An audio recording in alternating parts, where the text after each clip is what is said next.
Assalamualaikum warahmatullahi wabarakatuh. Hai semuanya, perkenalkan saya Nursari Landari, NIM 091058032322, Prodi Ilmu Pemerintahan, kelas D semester 3, Fakultas Ilmu Sosial dan Ilmu Politik, Universitas Muhammadiyah Sidendreng Rapang. Pada video kali ini, saya akan memaparkan materi ke-6 yang membahas mengenai reformasi birokrasi pelayanan publik dan ombudsman, guna menyelesaikan tugas yang diberikan oleh Bapak Kamarudin Selang, SSOS, MAP, selaku dosen pengampu pada mata kuliah pelayanan sektor publik. Sebelum ke pokok pembahasan terlebih dahulu, saya akan menjelaskan arti dari reformasi. Menurut Kamus Besar Bahasa Indonesia, reformasi adalah perubahan secara drastis untuk perbaikan pada bidang sosial, politik, atau agama dalam suatu masyarakat atau negara. Sedangkan secara umum, pengertian reformasi adalah proses perubahan atau pembentukan kembali suatu tatanan kehidupan yang lama diganti dengan tatanan kehidupan yang baru. Syarat terjadinya reformasi. Adanya penyimpangan. Reformasi muncul ketika terjadi penyimpangan dalam tata kelola negara atau masyarakat seperti korupsi, kolusi, dan penyalahgunaan wewenang. Adanya harapan dan cita-cita positif. Masyarakat memiliki tujuan yang ingin dicapai seperti keadilan, kesejahteraan, dan demokrasi. Dan terakhir, yaitu moral dan etika. Adanya perubahan yang diinginkan harus sesuai dengan norma, moral, dan etika, tidak hanya sekedar menggantikan sistem yang lama. Tujuan reformasi. Reformasi bertujuan untuk memperbaiki berbagai aspek kehidupan berbangsa dan bernegara, yaitu pertama, membuat perubahan bertahap. Reformasi menciptakan nilai-nilai baru dalam kehidupan masyarakat. 2. Penataan ulang struktur negara. Reformasi memperbaiki konstitusi, undang-undang, dan struktur negara agar lebih sesuai dengan aspirasi masyarakat. 3. Perbaikan di semua bidang, termasuk perbaikan di bidang politik, ekonomi, sosial, budaya, keamanan, dan pertahanan. 4. Menghapus kebiasaan buruk. Menghilangkan praktik seperti korupsi, kolusi, nepotisme, atau KKN, dan sikap otoriter yang tidak sesuai dengan semangat reformasi. Latar belakang reformasi di Indonesia. Latar belakang reformasi di Indonesia dipicu oleh berbagai hal, yaitu berikut penjelasannya lebih lengkap. 1. Krisis politik. MPR yang seharusnya mewakili rakyat malah didominasi oleh nepotisme dan kepentingan penguasa. 2. Krisis ekonomi. Krisis moneter di Asia Tenggara membuat Indonesia mengalami pelemahan nilai rupiah, mempunyai utang besar, serta monopoli oleh konglomerat. 3. Krisis hukum.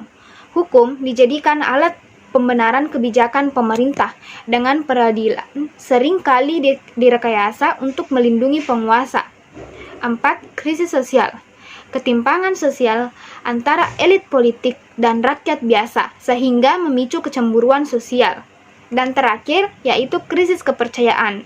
Rakyat kehilangan kepercayaan terhadap pemerintah Orde Baru yang akhirnya memunculkan demonstrasi besar-besaran. Selanjutnya, pembahasan tentang ombudsman. Ombudsman adalah lembaga negara yang bertugas mengawasi penyelenggaraan pelayanan publik agar berjalan sesuai dengan aturan atau bebas dari penyimpangan. Lembaga ini memastikan pelayanan publik oleh pemerintah, badan usaha milik negara, badan usaha milik daerah, badan usaha milik swasta, atau perseorangan sesuai dengan standar yang ditentukan. Adapun tugas dari ombudsman adalah yang pertama, menerima laporan. Ombudsman menerima laporan dari masyarakat mengenai penyimpangan dalam pelayanan publik. 2. Melakukan investigasi. Ombudsman memeriksa kebenaran laporan, mencari bukti, dan menentukan apakah kasus tersebut berada dalam kewenangannya. 3. Tindak lanjut laporan. Menyelesaikan laporan sesuai dengan wewenang yang dimiliki. 4. Koordinasi, berkolaborasi dengan lembaga negara lain untuk menangani suatu masalah. Dan terakhir, adanya pencegahan maladministrasi. Ombudsman juga bertugas mencegah potensi maladministrasi dalam pelayanan publik. Tujuan Ombudsman: 1. Mewujudkan negara hukum dengan mendorong pelayanan publik yang adil, transparan, dan efisien. Memberantas KKN. Ombudsman berperan menciptakan kondisi untuk memberantas korupsi, kolusi, dan nepotisme. 3. Meningkatkan mutu pelayanan publik.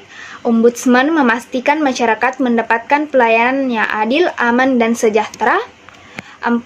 Pencegahan maladministrasi atau mengurangi praktik buruk dalam penyelenggaraan pelayanan publik. 5. Meningkatkan kesadaran hukum, membangun budaya hukum yang mengedepankan supremasi hukum dan keadilan. Selanjutnya, wewenang Ombudsman. 1. Meminta keterangan dengan mengumpulkan informasi dari pelapor dan pihak-pihak terkait. 2. Memeriksa dokumen, memastikan kelengkapan dan keabsahan dokumen yang diperiksa atau yang dilaporkan. 3. Memanggil pihak terkait dengan memanggil pelapor, terlapor, atau pihak lain untuk memberikan keterangan. Memberikan rekomendasi, memberikan saran kepada lembaga negara untuk memperbaiki pelayanan publik. Mengumumkan hasil penyelidikan dengan menyampaikan hasil penyelidikan kepada publik sebagai bentuk transparansi atau keterbukaan. Dan terakhir yaitu pencegahan penyimpangan dengan memberikan masukan untuk memperbaiki sistem pelayanan publik.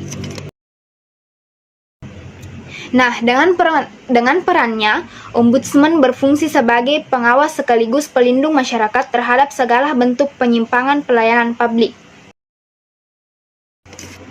Demikianlah pemaparan materi dari saya. Mohon maaf apabila ada kesalahan dan mudah-mudahan apa yang saya paparkan tadi dapat bermanfaat bagi kita semua. Billahi fi sabilil haq, fastabiqul khairat. Wassalamualaikum warahmatullahi wabarakatuh.